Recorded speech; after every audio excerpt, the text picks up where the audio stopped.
fear as a tool. But when that light hits the sky, it's not just a call. It's a warning. I'm vengeance. You see, many events have happened in history that we look back at now and we realize we could have changed if things had been different.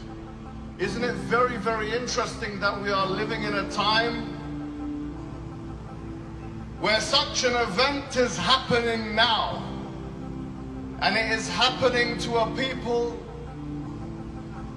in a country like China, whereby women are being raped, children are being separated from their families, organs are being harvested, people are being put into concentration camps.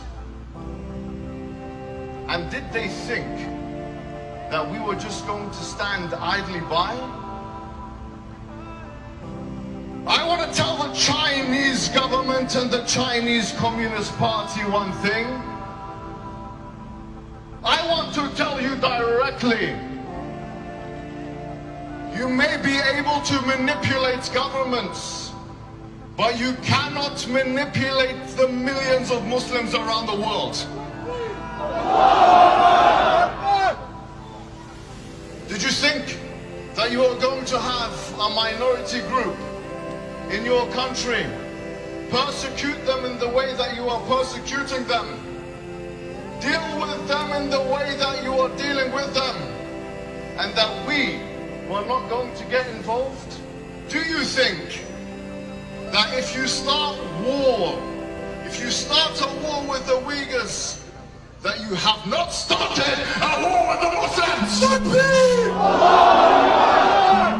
I tell the Chinese today, with all vehemency and all vigor, you have started a war with the Muslims, and we will not live or die until we become victorious in this war. Look at them now. Look at them looking at me. What are you looking at? My question is, what the hell are you looking at? You've taken your flag away, while I have a flag that you can replace your flag with. Take this Uyghur flag, you son of... I tell you today, you have nothing to offer the world. You have nothing at all to offer the world. You know why? Because you have already incorporated a Marxist communist system. You've already lost the war against the Americans and the West, because you have taken their ideology. But let me tell you something. Your best bet is actually to become Muslims. That's your best bet. Your best bet is to do what the Mongols did and embrace Islam. You have nothing to offer the world. You have nothing to offer the world at all.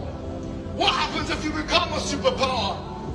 Tell me what happens when you become a superpower in this Cold War that you want to get into with the Americans. What have you got to offer the rest of the world? You've already taken their ideologies. Marxism, Leninism, you are nothing. I tell you, you are nothing. And it's only a matter of time. It's only a matter of time until we deal with you. And I say this again, with all vehemency and all vigor, that you cannot beat and defeat an enemy. That when they look at the barrel, the bottom of the barrel of the gun, they see paradise. We don't care about death, in fact. We don't care about martyrdom. Please make us martyrs. You cannot beat us. We're the unbeatable enemy.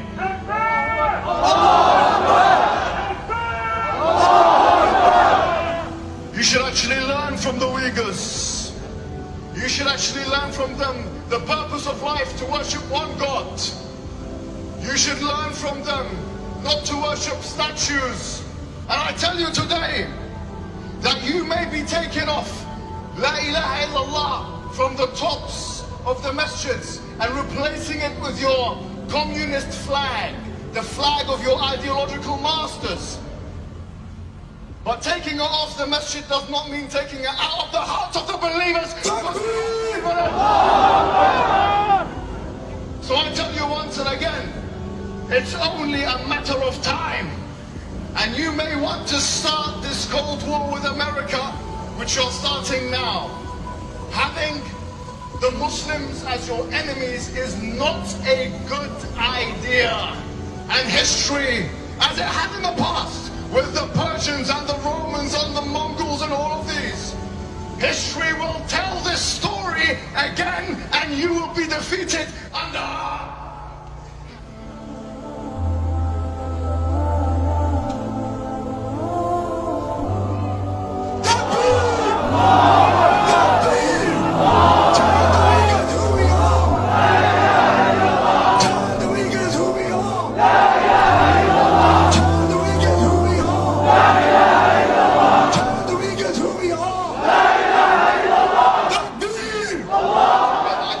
about Uyghur culture, but I know one thing, that we are here for the Uyghurs and we will not rest until justice is served.